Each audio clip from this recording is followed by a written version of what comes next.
Abhishek Sharma one of the best T20 openers in India కాదు almost in the world అని చెప్పాలి. One of the best. అంత బాగా డిస్ట్రక్టివ్గా ఆడగలరు. First ball నుంచి 6 to 4 చూడగల బ్యాట్స్మెన్ అనమాట. మనకు సెహ్వాగ్ నుంచి ఇది ఇలా కొనసాగుతుంది. బట్ ఇక్కడ మధ్యలో కొంచెం గ్యాప్ వచ్చిందని చెప్పాలి.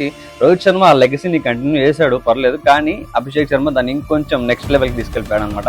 అంత డిస్ట్రక్టివ్గా ఆడతాడు. అలాగే ఇతని తర్వాత చూసుకుంటే వైభవ్ సూర్యవంశీ. జనరేషన్స్ గ్యాప్ ఉన్నప్పటికీ ఆ ప్రతి జనరేషన్లో కూడా ఇంకొంచెం ఇంప్రూవ్మెంటే కనబడుతుంది, ఒక బీభత్సమే కనబడుతుంది అనమాట. అభిషేక్ శర్మ ఈ ఇయర్లో 135 స్కోర్ చేశాడు ఒక ఇన్నింగ్స్లో. అది 5th హైయెస్ట్ ఇన్ IPL అనమాట. 4th హైయెస్ట్ కూడా అభిషేక్ శర్మదే, 140 రన్స్. 9 ఇంటర్నేషనల్ 100s ఉన్నాయి T20స్లో.